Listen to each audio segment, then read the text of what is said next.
அப்ப கல்யாணம் முடிச்சாச்சு, நீ என்ன செய்ய, இப்படி வாழ்ந்துட்டான் ஆகணும் உண்டு. பெண்களை கேட்டா பெண்களும் மன உளைச்சலோட தான் நிறைய பேர் இருக்கிறாங்க. நிறைய விஷயம் அவங்களுக்கு தெரியும் புருஷனை பத்தி, ஆனா லேசில சொல்ல மாட்டாங்க.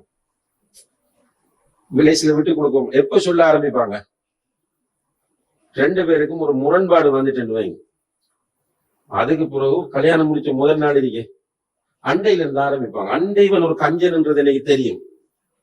காலையில 200 ரூபாய் காசு இருந்து போட்டு பின்னேரம் வந்து கணக்கு கேட்டான் அந்த 200 ரூபாய்க்கும். அப்ப இருந்தே இவன் ஒரு கஞ்சன், இவன் இப்படிப்பட்டவன் அப்படிப்பட்டவன் என்று ஃபுல்லா பட்டியல் போட ஆரம்பிப்பாங்க பெண்கள். அன்புள்ள சகோதர சகோதரிகளே, உண்மையிலேயே நம்ம ரியலா வாழ வேண்டிய, சந்தோஷமா வாழ வேண்டிய ஒரு இடம் எதுன்னா வீடுதான், குடும்பம் தான். மற்ற இடம் எல்லாம் பெரும்பாலும் நடிப்பு தான். கட்டும் கவலையோட வருவோம், அதே கடைசியில் எப்படி சோமானு சிரிச்சிட்டு போவோம். பசியோட வருவோம், காட்டிக்க மாட்டோம். ரைட், ஒரு இடத்துல போய் சாப்பிட்டு ஒரு ஏதாவது சப்ளை பண்ணிட்டு இருப்பாங்க, நமக்கு இன்னும் முன்னு எடுக்கணும் போல இருக்கும், ஆனா அல்ல போதும்னு சொல்லுவோம். பெரும்பாலும் வெளி உலகத்தில் ஆபீஸா இருக்கலாம், கடையா இருக்கலாம், ஹோட்டலா இருக்கலாம், நண்பனுடைய வீடா இருக்கலாம், பெரும்பாலும் நடிப்பு தான் நம்முடைய வாழ்க்கை. ஆனால் வீட்டிலையும் குடும்பத்திலையும் அந்த நடிப்பு என்று சொன்னா வாழ்க்கைக்கு அர்த்தம் இல்லாம போகும். வீட்டில இயல்பா இருக்கணும், யதார்த்தமா இருக்கும். அப்ப வீட்டுல இயல்பாக யதார்த்தமாக இருக்கிறதா சந்தோஷமா இருந்தா மட்டும்தான் முடியும். அப்ப குடும்ப வாழ்க்கை என்பது மகிழ்ச்சியாக இருக்க வேண்டும் என்று இஸ்லாம் விரும்புகிறது, குர்ஆன் விரும்புகிறது. நபிகள் நாயகம் ஸல்லல்லாஹு அலைஹி வஸல்லம் அவர்கள் மகிழ்ச்சியாக இருந்து காட்டினார்கள். இஸ்லாத்தை சரியாக பின்பற்றிய நம்முடைய உலமாக்கள், முன்னோர்கள், இன்றும் கூட இஸ்லாமிய அடிப்படையில் வாழக்கூடியவர்கள் மகிழ்ச்சியாகத்தான் இருக்கிறார்கள். அப்ப நம்ம என்ன நினைக்கிறோம் என்றால், குடும்ப வாழ்க்கையில் மகிழ்ச்சியாக இருக்க வேண்டும் என்றால் நிறைய பொருளாதாரம் வேண்டும் என்று நினைக்கிறோம். நிறைய காசு இருந்தா, நிறைய வசதி இருந்தா மகிழ்ச்சியாக இருக்கலாம் என்று நினைக்கிறோம்.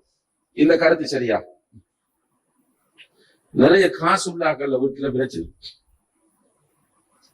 நிறைய பணம் இருக்கு, வசதி இருக்கு, ஆனா சந்தோஷம் இல்லை. ஒரு பெரிய தலைவராக இருப்பார், பெரிய ஒரு பதவியில் இருப்பார், ஆனா அவங்களோட வீட்டுக்கெல்லாம் போய் பாத்தீங்கன்னா பெரும்பாலும் மகிழ்ச்சி இல்லாத நிலையத்தை நாம் பார்க்கலாம். அப்போ சந்தோஷமாக மகிழ்ச்சியாக இருப்பதற்கு பெரிய வீடு, வசதியான வாகனம், நிறைய காசு தேவையில்லை.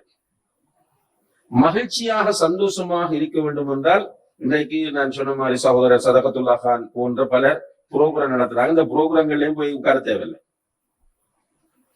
மகிழ்ச்சியா சந்தோஷமா இருக்கணும்னா முஸ்லீம் வாழ்ந்தா போதும். குடும்பத்திலும் இஸ்லாம், பள்ளிக்குள்ள மட்டும் இஸ்லாம் இல்லை. சில சகோதரர்கள் இருக்கிறாங்க, அல்லாஹ் தான் நமக்கும் அவர்களுக்கும் ஹிதாயத்தை தரணும். அவங்களோட நிலைமை என்னன்னு கேட்டா, வெளியில மாஷா அல்லா தபாரக் அல்லாஹ் ஒரு நல்ல இபாதத்தாளி, நல்ல மார்க்க பெற்றுள்ளவர். ஆனா வீட்டை போனா இஸ்லாத்துக்கும் வீட்டுக்கும் சம்பந்தம் இல்லை. வீட்டுல ஒரு வைஃபுடைய விஷயத்துல இஸ்லாம் இல்ல, பிள்ளைகளுடைய விஷயத்துல இஸ்லாம் இல்ல, வீட்டுக்குள்ள அவர் வாழக்கூடிய முறையில் இஸ்லாம் இல்ல. எப்படி வீட்டுக்குள்ள நிம்மதி வரும், குடும்பத்துக்குள்ள மகிழ்ச்சி வரும்? அப்ப எல்லா இடத்திலும் இஸ்லாம் இருக்கிறது, நமக்கு வழிகாட்டி இருக்கிறது. இந்த இஸ்லாத்தை சரியாக கடைபிடித்தால் மகிழ்ச்சியாக வாழலாம். அதுல கடைபிடிக்க வேண்டிய 2 பகுதி. ஒன்று பிசிக்கல், உடலியல் ரீதியாகவும் பௌதிக ரீதியாகவும் குடும்ப அங்கத்தவர்களுக்கு மத்தியில் பகிரப்பட வேண்டிய உரிமைகளும் கடமைகளும். உதாரணமாக, மனைவிக்கு கணவன் கொடுக்க வேண்டிய சில உரிமைகள் இருக்கின்றன, அதை கொடுக்கணும். என்னது? ஃபர்ஸ்டுக்கு மகர் கொடுக்கணும், அவள் குடியிருக்கிறதுக்கு வீடு கொடுக்கணும், தங்குறதுக்கு இடம் கொடுக்கணும், அதே போல அவளுக்கு சாப்பாடு கொடுக்கணும், அவளுக்கு ட்ரெஸ் கொடுக்கணும், அவளுக்கு மருத்துவம் பார்க்கணும். இவைகள் எல்லாம் ஒரு கணவன் கொடுக்க வேண்டிய உரிமைகள், கடமை, அவள் செய்ய வேண்டிய கடமை. மனைவிக்கு சில பொறுப்புகள் இருக்கிறது. அவள் என்ன செய்ய வேண்டும்? கணவனுக்கு சமைத்து கொடுக்க வேண்டும், கணவனுடைய வீட்டை நீட்டா வைத்துக் கொள்ள வேண்டும். அந்த ஊரில் இருக்கிற மரபு மனைவிமார் உடுப்புகளை கொடுக்கிறால் அதை மனைவி செய்ய வேண்டும். ரைட்? இப்படியான வெளிப்படையான கணவனுக்கு செய்ய வேண்டிய கடமைகள் மனைவிக்கு இருக்கின்றன. அதே மாதிரி பெற்றோர் பிள்ளைகளுக்கு செய்ய வேண்டிய கடமைகள் இருக்கின்றன. பிள்ளைகளுடைய படிப்பு, பிள்ளைகளுடைய மருத்துவம், பிள்ளைகளுடைய ஆரோக்கியம், பிள்ளைகளுடைய சாப்பாடு, இதை அவங்க பிள்ளைகளுக்கு கொடுக்கணும். அதே போல பிள்ளைகள் பெற்றோருக்கு கொடுக்க வேண்டிய சில பொறுப்புகள் இருக்கின்றன, அவற்றை கொடுக்கணும். இதெல்லாம் பௌதிக ரீதியாக பிசிக்கலாக நமக்கு இஸ்லாம் கடமையாக்கி சில விஷயங்கள். இதுல நம்ம பெரும்பாலும் கவனமா இருப்போம். இன்னும் ஒரு பகுதி இருக்கிறது, அதுதான் உளவியல் சார்ந்த பகுதியாகும். கணவன் மனைவியிடம் சில விஷயங்களை எதிர்பார்ப்பார், மனைவி கணவனிடம் சில விஷயங்களை எதிர்பார்ப்பார், பெற்றோர் பிள்ளைகளிடம் சில விஷயங்களை எதிர்பார்ப்பார்கள், பிள்ளைகள் பெற்றோரிடம் சில விஷயங்களை எதிர்பார்ப்பார்கள். இவர்கள் பரஸ்பரம் அந்த விஷயங்களை அல்லாஹுக்காக வேண்டி செய்ய வேண்டும். ரசூல் ஸல்லல்லாஹு அலைஹி வஸல்லம் அவர்கள் இதுல தெளிவாக இருந்தால் அவர்களுடைய லெவலுக்கு இந்த உலகத்தில் யாரையாவது சொல்லுங்க, அவர்களுக்கு இருந்த ஸ்டேட்டஸ் அந்த லெவலுக்கு ஒரு மனிதனை சொல்லும். இப்ப நம்ம எடுத்தால் இந்த நாட்டு ஜனாதிபதி கௌரவர் ரணில் விக்ரமசிங்க, அவரை பார்த்தோம்னா அவர் ஒரு ஜென்டில்மேன், அவர் ஒரு பெரிய ஒரு லீடர், ரைட், அவர் ஒரு இன்டலெக்சுவல், இப்படி அவரை பத்தி நிறைய சொல்லுவோம். அப்ப அவரை நம்ம கற்பனை பண்ண கூட பெரிய ஒரு ஆளா கற்பனை பண்ணுவோம்.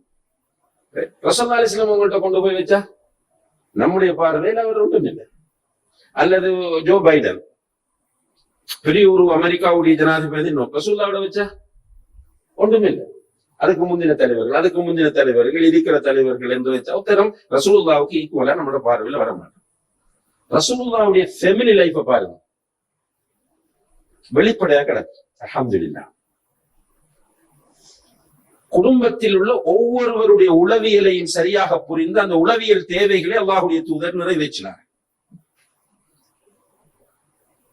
வீட்டுக்குள்ள போவாங்கன்னா பேர பிள்ளைகள் விளையாடி கிடைக்கும். வீட்டுக்குள்ள போனோம்னா ரசூலுல்லாஹி அலைஹி வஸல்லம் தவண்டு தன்னுடைய முதுக ஒரு சேப்பு கொண்டு வருவாங்க, கையை குத்தி முழங்காலால இப்படி நடக்கிறது. பிள்ளைகிட்ட சொல்லுவாங்க, உங்களை குதிரை வந்து ஏறுங்கன்னு சொல்லுவாங்க. சுப்ஹானல்லாஹ். யாரு? ரசூல் ஸல்லல்லாஹு அலைஹி வஸல்லம். உங்களுடைய குதிரை வந்து விட்டது, வந்து ஏறுங்க. இந்த பேருக்குள்ள கதையெல்லாம் எங்குள்ளது? மதீனாவில். எத்தனை வயசு? மதீனாவுக்கு வரக்குள்ளே 53 வயசு ஆயிடுச்சு. அப்ப அதுக்கு பிறகு பிள்ளைகளை கூப்பிட்டு முதுகுல ஏத்திட்டு குதிரை போவாங்க, குதிரை சவாரி. சுப்ஹானல்லாஹ். பிள்ளைகளை தோல்ல தூக்கி விளையாடுவாங்க. அப்ப பிள்ளைகள், குடும்பத்தில் உள்ள பிள்ளைகள் பெற்றோரிடம் இப்படியான அன்பை விரும்புவார்கள். இதுக்கு ரசூலுல்லாஹி அலைஹி வஸல்லம் அவர்கள் சைக்காலஜி படிக்கல, அவர்கள் சைக்காலஜில PhD முடிக்கல, அவர்கள் ஒரு ஆன்மீக தலைவராக இருந்தவர்கள், ஒரு ரசூல். ஆனால் அல்லாஹ்வுடைய உதவியை கொண்டு குடும்ப வாழ்க்கை என்றால் என்ன என்பதில் பிள்ளைகள் குடும்ப வாழ்க்கையில் பெற்றோரிடம் எதை எதிர்பார்ப்பார்கள். இப்ப இன்னைக்கு என்ன நடக்குது? பிள்ளைகள் மிஸ் ஆகுது குடும்பத்தில். நம்ம குடும்ப வாழ்க்கை நெருக்கடியில ஒரு பகுதி என்னன்னு கேட்டால் நம்முடைய பிள்ளைகள் மிஸ் ஆகுது. பிள்ளைகள் மிஸ் ஆகுறா என்ன? நம்ம நல்ல கௌரவம், நம்முடைய ஸ்டேட்டஸை மெயின்டைன் பண்ணியே வாழ்றோம். சமூகத்தில் நமக்கு மரியாதை இருக்கிறதுன்னு சொல்லி கொண்டு புள்ள ஒருவரோட ஓடிச்சு, புள்ளோட போட்டோ லீக் ஆயிடுச்சு, புள்ள ஒருவனோட லவ்,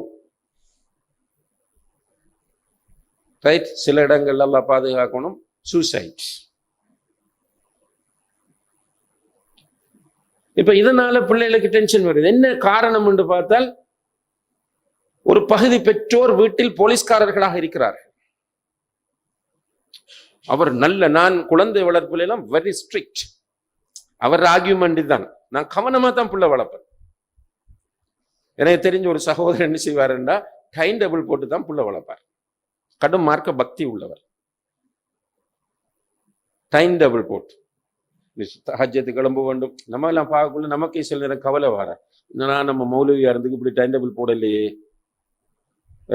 சஹஜத்துக்கு கிளம்பணும், சுபோத்தோடணும், காலையில் உட்கார்ந்து திக்ர் செய்யணும், குர்ஆனோட திங்கக்கிழமை நோன்பு பிடிக்கணும், வியாழக்கிழமை, இப்படியே டைம் டேபிள் போட்டு போட்டு போட்டு பிள்ளைக்கு ப்ரெஷராக கொடுத்தாங்க. வாப்பா பிள்ளை கொடுக்க வேண்டிய அன்பை கொடுக்கல, பிள்ளை ஓடிச்சு. ஒருவனோட மன பிடிச்சிக்க வச்சா திரும்ப ஓடிச்சு. தர்பியா என்பது சண்டித்தனமாக கொடுக்கிற ஒன்றல்ல.